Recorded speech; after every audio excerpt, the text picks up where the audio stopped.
We know that water was denied the residents of Lahaina to fight the fire themselves because, hashtag climate change. Joining us live from Maui in Hawaii is Jason Jones. VulnerablePeopleProject.com is his website. He's been on the show a number of times. Incredible, great international Catholic man of mystery. And we're grateful for your time today, Jason. Thank you for giving us the opportunity to try to better understand what in the world happened in Maui. Can you take us through that? What exactly happened there? I just want to make this point for your audience, which I don't think a lot of people will understand if they're just watching the mainstream media. And that's that this catastrophe in Lahaina is, I would put it on par with 9/11. The FBI says there's over 1,000 missing. I've heard numbers from 850 is the lowest numbers to over 1,500 are the highest numbers. So you have to know that Lahaina has a population of 13,000. So with half of the amount of people missing that we lost in 9/11, it's utterly catastrophic. It's the equivalent as if 800,000 people died on 9/11. In the county of Maui County, if you've ever been to Maui, about 1,100 people a year die of all causes in a year. So we're looking at, in a matter of hours, Maui County lost as many people as they lose in a year, and they're going to be disproportionately children. I don't even want to say the numbers of children that are missing. I don't even want to say them out loud. We know that water was denied the residents of Lahaina to fight the fire themselves because, hashtag climate change. We know that the power lines were above ground and they were not powered down. Power lines were blown down, and there's footage of Hawaiian Electric power lines causing fires that day in the hurricane winds. The largest owner, 8% of Hawaiian Electric, is owned by BlackRock. We know that land speculators have been peppering the victims of the fire, the residents of Lahaina, trying to purchase their land in the midst of this crisis, some of the most valuable land in the world. And I do apologize for the reception. I'm actually driving very near Lahaina, delivering aid right now in partnership with the Knights of Columbus and Epic Ministries, a Hawaiian-run Catholic ministry. So that's why the connection's poor. I do apologize. We're coming right from the site of the catastrophe. So this is a disaster, and I just don't know why the mainstream media is hiding this from the American people. It's very confusing to me. Yeah, I think that people with the tinfoil hat are going to be closer to the truth than we are. I wish that I was lying. I wish I made that up. But that's the catastrophe. That's where we are. And so the mainstream media has been hiding the truth. Finally, today, FEMA wouldn't say the numbers, but they said, well, maybe listen to the locals. They would know better than us. The truth is, the locals did better than anyone in distributing aid. The locals did better than anyone in communicating how many people were lost. So I kind of wonder, what in the heck is FEMA doing here? What in the heck is the Red Cross doing here? I really believe the people of Maui would be better off if FEMA wasn't here and if the Red Cross wasn't here, because I really don't know what they're doing. The dissembling of the state, local, and federal government on the numbers of casualties leads one to have to kind of delve into conspiracy theories. And so you see people running with all sorts of conspiracy theories. So many of them are going to turn out to be true, like the police sent people away, that the water wasn't turned on. These things are absolutely unbelievable to me. And so when you have the government dissembling, where these elected officials and bureaucrats think that it is their job to hide the truth from us. If I'm an elected official, I would think that my job is to communicate the truth as clearly as possible to the people that I was elected or hired to represent. And if I didn't know, I would say there are 1,200 people missing. We've only identified 13 of the bodies, but we know those numbers obviously are much higher, and we're doing our best to provide you the most accurate information possible. Be clear, be honest. But that's not what we've been getting from the very beginning. We've been getting dissembling. And if it wasn't for the alternative media, that's all we would ever gotten. But now the truth is breaking out. So we even see FEMA today finally admitted the truth, that the numbers are dramatically higher than the American people are being told. I think it was the mayor who said they will never know at this point what will have ever happened to their loved ones, their family, their friends, that they are gone and they are not recoverable. Is that the case, or is that just media hype? Are they able to find bodies here and recover them and then test their DNA and find out who they are, or is there just going to be a missing group of these Both. people? I mean, both. Look, I heard today or yesterday that 127 bodies washed off on another island. Oh, People must have swam out to escape the fires, and the strong current swept them away to Lanai. oh my. A little boy was found with his dog laying on the floor, dead, just bones left. The Vulnerable People Project, through our hopeforhawaii.com campaign, are offering to pay for as many funerals as we can afford to pay for. And our hope is to raise money to help every family in need. But we got a call yesterday, or 2 days ago, I received a few calls from people asking me if we could cover a memorial service, even if they never recovered the bodies. They didn't think that they would be able to recover their loved ones' bodies. And, having to take those phone calls, on which I personally took myself, was, as you can imagine, heartbreaking. But, I thank God that for the grace to be Catholic. Mm. And I think that it is the role of the Catholic to stand with the human family when they suffer, that our vocation is really the cross. It is the vocation of the Catholics to stand with people when they suffer. And that's what we do with the Vulnerable People Project. I'm embarrassed and confused that the mainstream media is not giving this proper attention. And I don't know why everything's become politics. I don't know why the mainstream media needs to turn this into something that's political, that they feel that in some way embarrasses Biden, so that it has to be swept under the rug. And I will say they probably feel this way because the left is culpable. This catastrophe was caused by the power lines were not buried. Mm-hmm. Why? You know that you're in a community that the city and county doesn't care about if your power lines are above ground. In the wealthy neighborhoods, in Oprah Winfrey's neighborhood, I can promise you those power lines are below ground. Those power lines should have been below ground. Hawaiian Electric said they didn't spend money on burying those power lines because they didn't want to waste money on old energy, that they could better deploy that money on green energy, Wow. windmills or whatnot. Wow. So we don't have brush breaks anymore.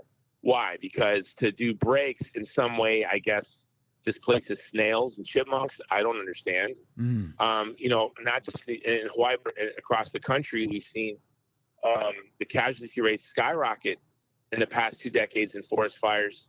But forest fires are down almost 1/3 in the past 2 decades. So it's not climate change. It's not that there are more forest fires. It must be something else. What it is, it's the green lobby and it's elected officials and bureaucrats that order policy towards ideology and not the interests of the constituents. The water wasn't released. Why? Because #climate change. Water is holy and sacred. We need to preserve this water. No, the people of Lahaina needed that water. And this is where it's creating a lot of confusion with the people of Lahaina when they say the golf courses and the resorts are lush and green, but we can't water our grass. We can't put out forest fires. It's quite confusing.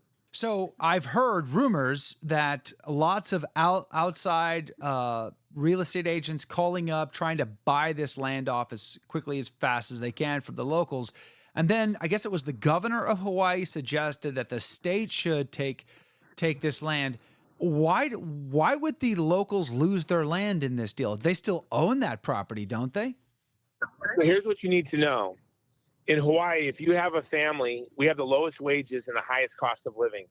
Let's say your great grandma and grandpa, a lot of families, they're multi-generational, there's no nuclear family in Hawaii. Mm. We don't have the breakdown of the nuclear family. We don't have the nuclear family. We have family, aunts, uncles, nieces, nephews, cousins, great aunts, great uncles. You know what I mean? Yeah. And they'll oftentimes live in the same house. Wow. When my wife worked at a bank working on mortgages, the average home had 7 signers on the mortgage. You can't even imagine that in the mainland. Well, when a starter home is $1 million, there you go. So you have sometimes families for multi-generational homes that have been in the family for a century. And those homes are worth $2.8 million. But no one in that house is making more than $65,000 a year.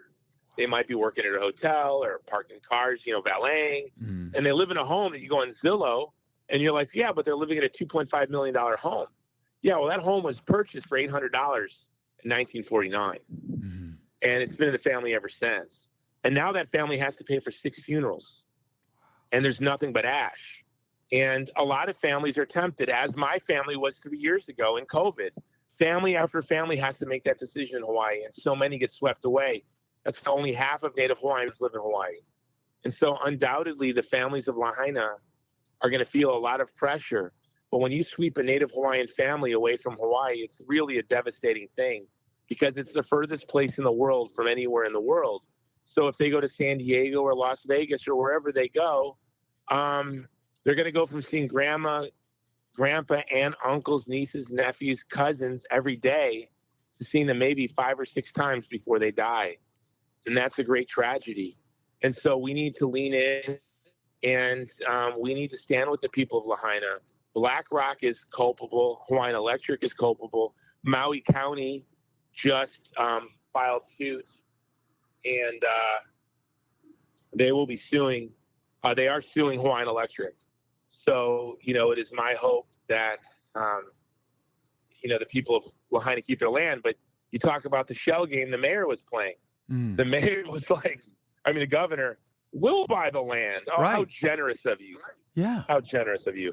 What would he do with that land? What Was he, when I first read that, I got to be honest with you, I'm preparing to go to Rome, and I'm getting myself ready. And all I could think about when I read that story was Nero. Nero burnt it down to take possession of it to build his palace. What in the world does this governor mean when he says the state should take it?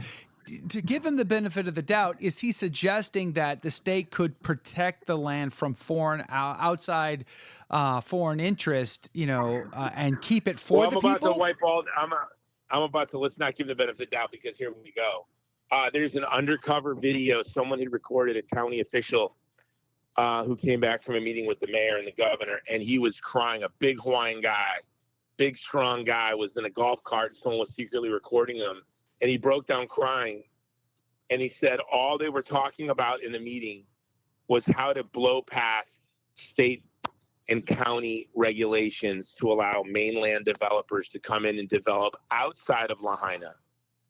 They never talked about rebuilding Lahaina, and the reason why is they want to develop, they want to build.